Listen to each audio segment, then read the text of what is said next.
Vai tev ir pazīstama upura mentalitāte? Ai, nē, nevajag. Nu, ja tu tā saki, nu tad es nedarīšu. Un tu it kā iespītējies, tev liekas, ka tev ir tā spēcīgā pozīcija, kurā tu vari palikt pie sava aizvainojuma, turēties pie tā un panākt savu kaut kādā veidā. Otrs aizies paklusēt, izies ārā no telpas, vēl kaut ko padarīs, un tu domās, forši, es esmu uzvarējis. Ko tu esi uzvarējis? Un tu vienmēr, lai rīkotos, tu teiksi, kāpēc man tas būtu jādara? Tas otrs taču arī neko nedara. Un tu gaidi pēc apstiprinājuma. Apstiprinājums, kad viņš notiks tur ārpusē. Bet tas, kas jau tagad notiek ārpusē, tas jau arī ir tas apstiprinājums. Aizvainojums, nerunāšana, apvainošanās, klusēšana, nesaprašanās, nespēja izrunāties, nespēja vienoties.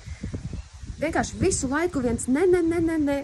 Un cik ilgi tu esi gatavs vienkārši savā dzīvē to turpināt, ka tavā dzīvē būs visu laiku kaut kāds ne, viņš jau to neizdarīs, vai viņa nesapratīs to, nav jēgas viņai teikt, vai viņš jau neklausās. Tātad jūs dzīvojat pilnīgā paranojā, tāpēc, kad jūs jau izdomājat kārtējo Santa Barbaru, kura sērija notiek, kamēr nekas nav izdarīts. Un bieži notiek tā, ka otrs tiešām, ja tu mainīsies, viņš sāk pieņemt arī savādākus lēmumus, bet vai tavi lēmumi ir veselīgi, vai tas otrs cilvēks veselīgi var blakus, tā teikt, citreiz pat ārdīties, izārdīties, ja? Vai tu māki bez aizvainojuma un bez tāda asas aizstāvēšanās pateikt savu domu un panākt savu sakāmo.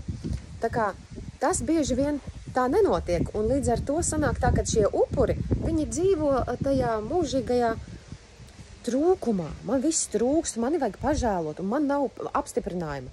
Bet apstiprinājums tieši ir tas, kas tev ir apkārt.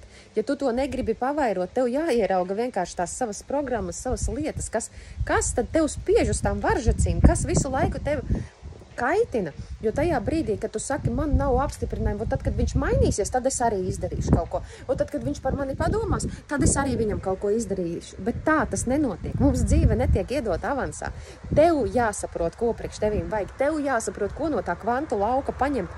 Tev jau to vajag, ne jau viņiem visiem. Viņi it kā apkārtējie cilvēki mums var teikt, tev no sākuma jāatvainojās, tev no sākuma jāsaprot, tev no sākuma jāizdara šis un tas.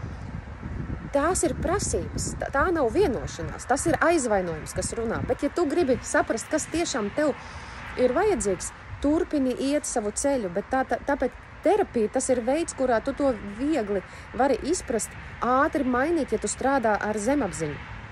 Un šī upura mentalitāte, es nezinu, ja viņa tev dzīvē ir noderīga, jo upuris parasti tā domā, es no tā nevaru tikt vaļā.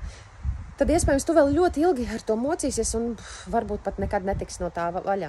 Jo, lai to sāktu, iedomājies, kāpēc, lai nesāktu to tagad vasarā, kamēr ir laiks foršai transformācijai. Kaut gan laiks vienmēr terapijai ir labs, tāpēc, ka tad, kad tu to sāc darīt, tu izēj cauri tiem saviem mēsliem un vienā brīdī sāc saprast, ka dieniņ, cik labi vienkārši, kad man ir mainījies mindsets un es varu sākt skatīties uz lietām pilnīgi savādāk.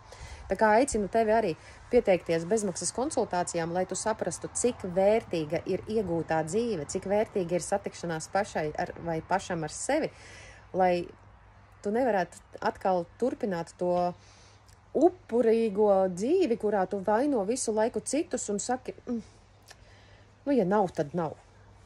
Izdomā pats, kā tev būs.